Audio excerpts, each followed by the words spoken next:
Welcome students. You have last period environment friendly energy, that is green energy.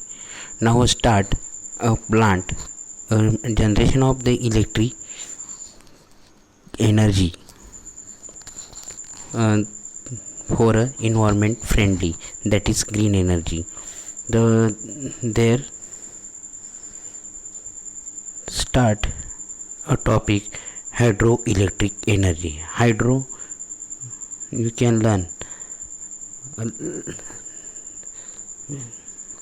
below standard 9, 8, 7.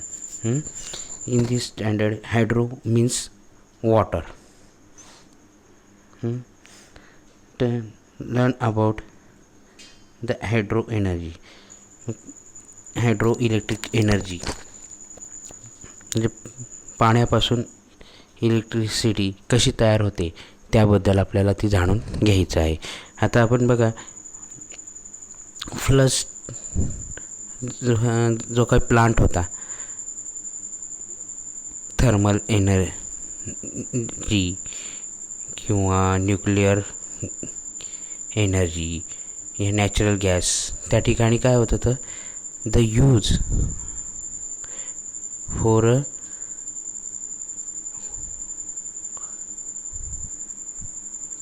sources of energy for conversion of water into steam. Okay, now here directly water, the kinetic energy flowing water or potential energy in water reserve is a conventional source of energy. आता बघा, त्या ठिकाणी जी chemical energy येते तिला heat करायची येते आणि ती हीट एनर्जी कशात कन्वर्ट व्हायची,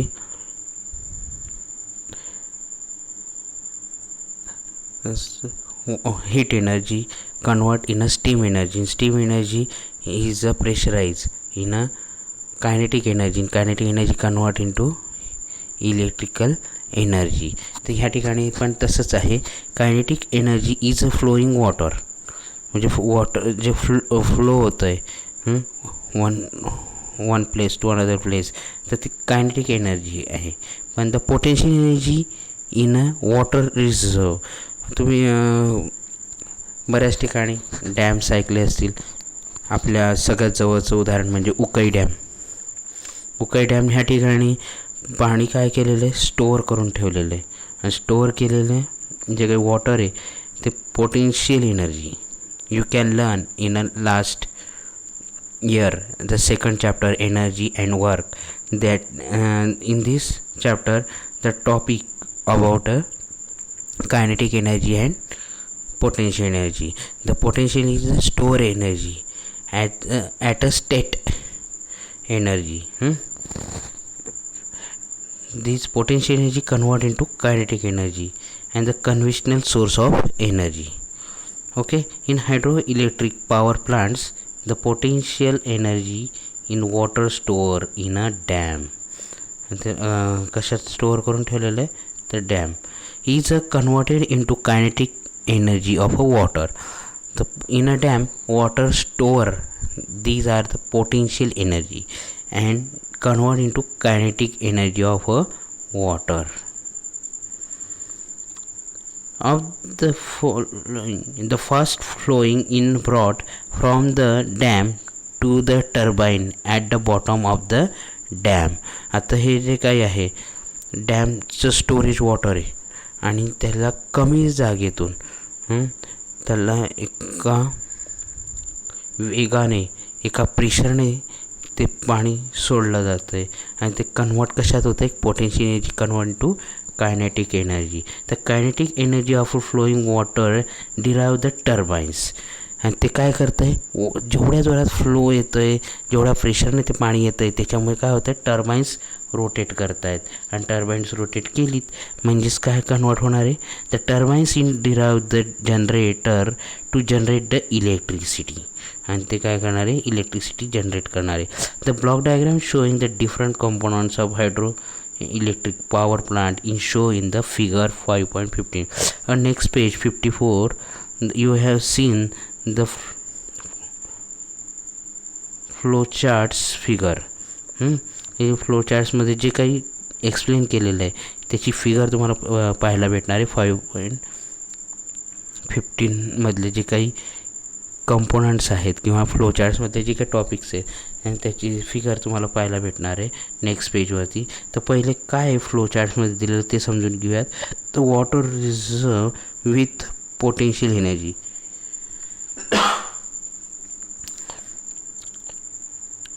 The water turbines, potential energy converted to kinetic energy. The water turbines are rotated and generate the electrical energy. See next page a figure about explanation of these flow charts. The topic electric energy using a wind energy.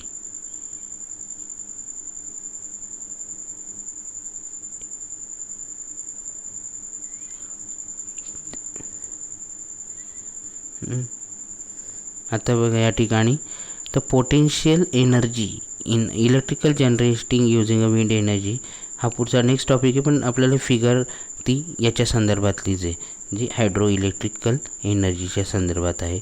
तर potential energy in a water. आता जी वॉटरमध्ये potential energy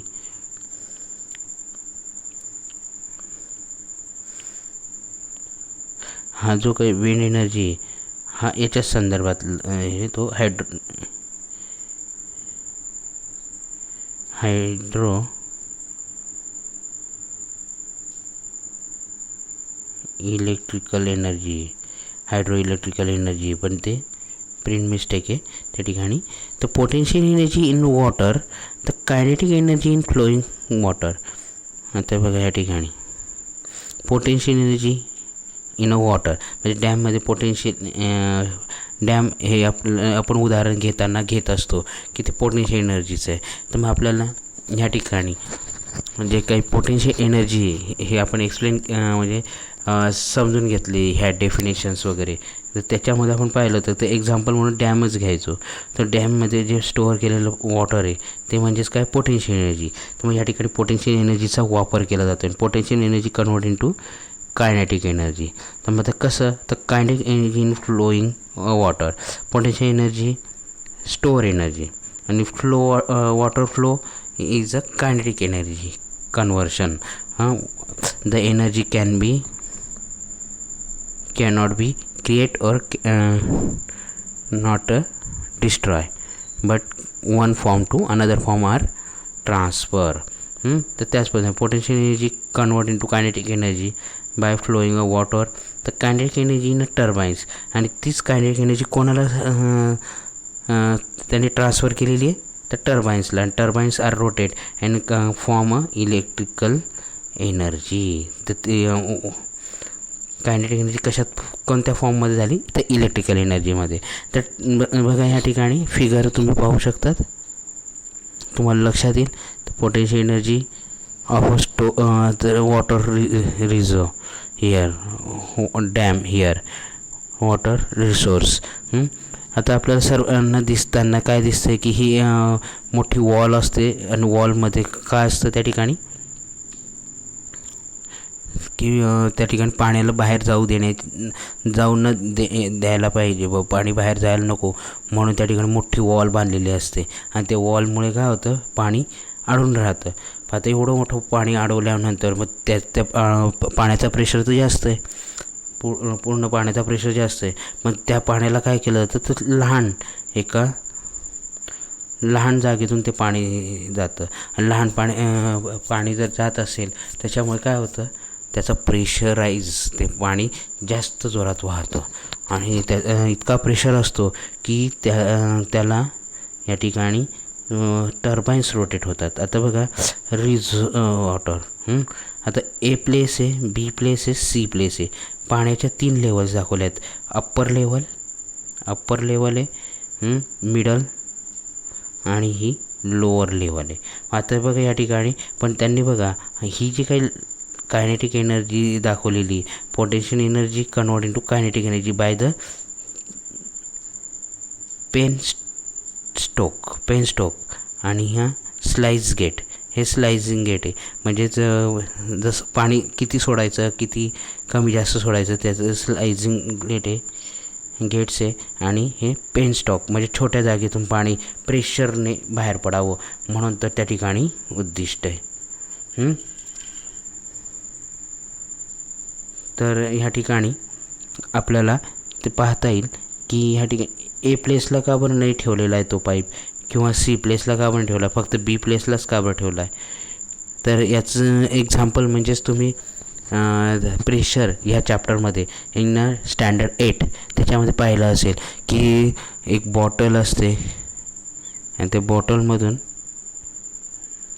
त्या बॉटलला 3 ठिकाणी छिद्र केलेले असतात आणि ए पासून पडणारं पाणी खाली पडतं, बी पडणारं पाणी लांब पडतं, सी पडणारं पाणी त्याच्यापेक्षा लांब पडतं.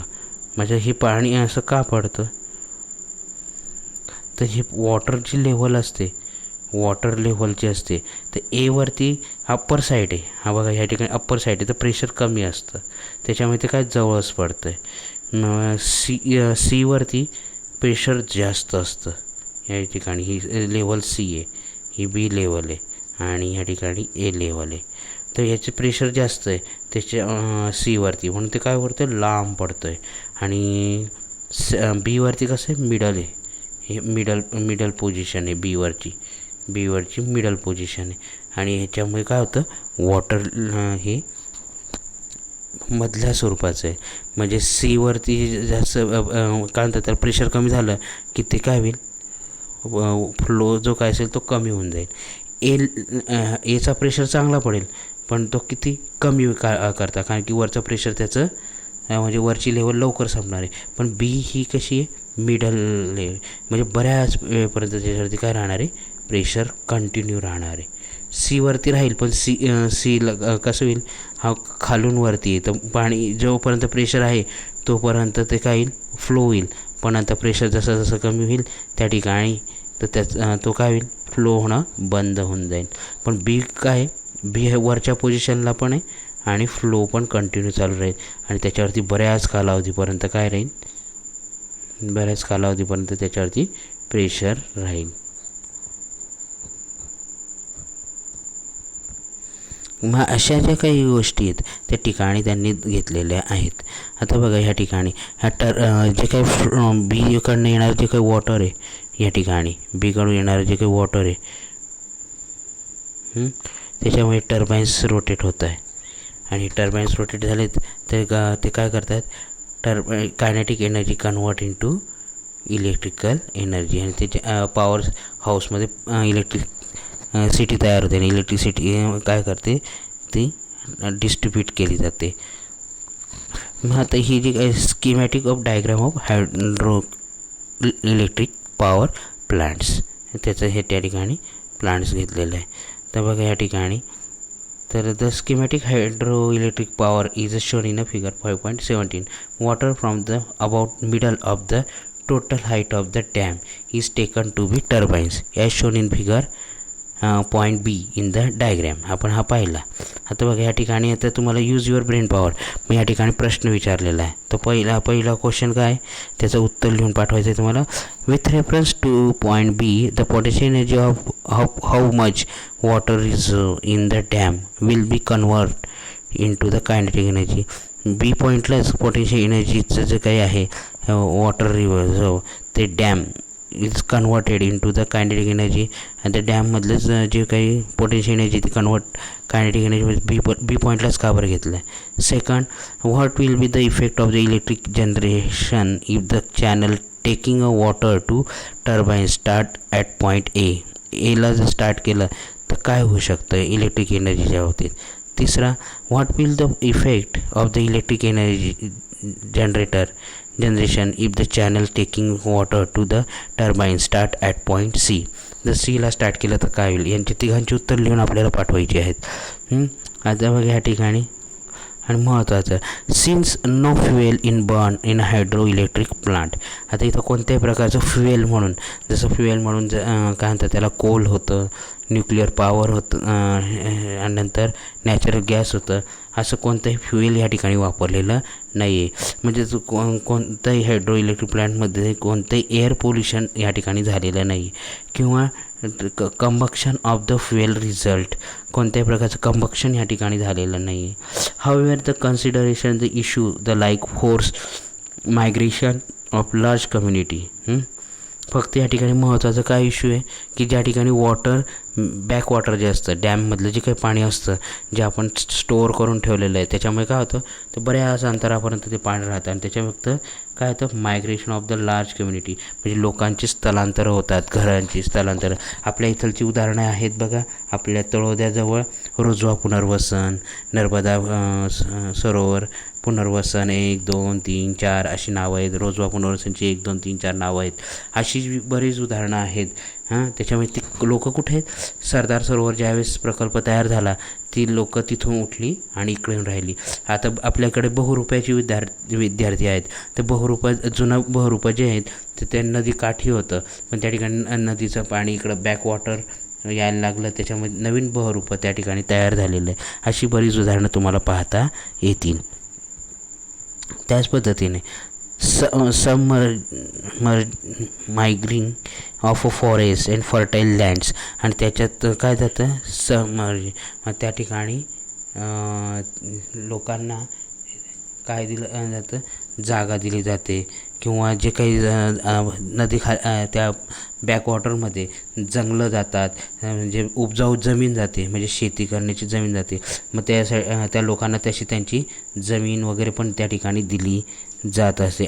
Adverse effect of the living creature in the river, आणि ज्यांचं पूर्ण नदीवरती जीवन असतं, त्यांचं पण त्या ठिकाणी काय होतं, मायग्रेट होतं. If has always been a point of debate whether the hydroelectricity is environment friendly or not. What is your opinion about it? प्रत्येकाने आपलं ओपिनियन ह्या ठिकाणी लिहून पाठवायचं आहे आपल्या पद्धतीने, की हायड्रो इलेक्ट्रिक पॉवर हा इलेक्ट्रिकल म्हणजे इन्व्हायरमेंटल फ्रेंडली आहे का, म्हणजे ग्रीन एनर्जीमध्ये येतो किंवा नाही, याबद्दलची आपली मतं मांडायची आहेत. म्हणजे ग्रीन एनर्जीबद्दल पण, आणि किंवा आहे किंवा नाही असं त्या ठिकाणी दोघांचंही तुमचं यायला पाहिजे. ठीक आहे. मग ह्याच संदर्भामध्ये एक आहे ॲडव्हान्टेज अँड डिसॲडव्हान्टेज. ॲडव्हान्टेज काय, the hydro electric power generation, the since no fuel in burn in hydro electric power generation, कोणत्याही प्रकारचं फ्युएल या ठिकाणी वापरलेलं नाही, म्हणजे ते काय eco friendly. No pollution resulting from the combustion of the fuel, म्हणजे द कंबक्शन ऑफ फ्युएल म्हणजे त्या ठिकाणी जळतच नाही फ्युएल. आता कोळसा जळला तर त्या ठिकाणी कार्बन मोनॉक्साईड, सल्फर डायऑक्साईड अशा वेगवेगळे त्या ठिकाणी धूर निघायचं, म्हणजे एअर पोल्युशन होत होतं. पण या ठिकाणी आहे का, नाही. If there is a sufficient water storage in the dam, त्या ठिकाणी पाण्याचं सफिशियंट स्टोरेज जर करून ठेवलं असेल तर ते फायदेशीर आहे. It is possible to generate the electricity as a and when a necessary, आणि आपण पाणीचं स्टोरेज करून ठेवलं आणि जेव्हा गरज असेल त्यावेळेस त्या पाण्याचा आपण वापर करू शकतो. All through water reserve in use of power generation, it can be replenish during a raining season, leading a uninterrupted power generator. आणि ज्यावेळेस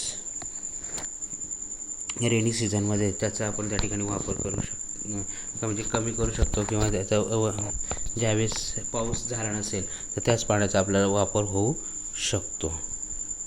तसंच या ठिकाणी problem associate with the hydro electrical power plants, the backwater due to the storage of water is dam may a submerge village और town in that area. ज्या ठिकाणी backwater जातं त्या ठिकाणी काय करतं आहे, हा प्रॉब्लेम्स आहे त्या ठिकाणी. आपण म्हणूया डिसॲडव्हान्टेजेस म्हणूया याची हायड्रो इलेक्ट्रिक पॉवरची, की त्या ठिकाणी बॅकवॉटरमुळे काय होतं, बरेचसे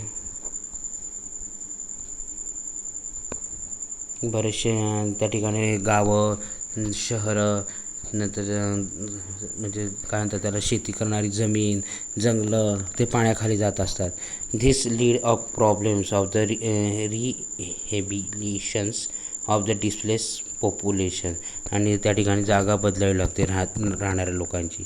moreover this is can be a submerge forest as well as a fertile land, आणि ते राहती आणि आपली काय म्हणतात ना, चांगली उपजाऊ जमीन आपल्याला त्या ठिकाणी सोडावी लागते.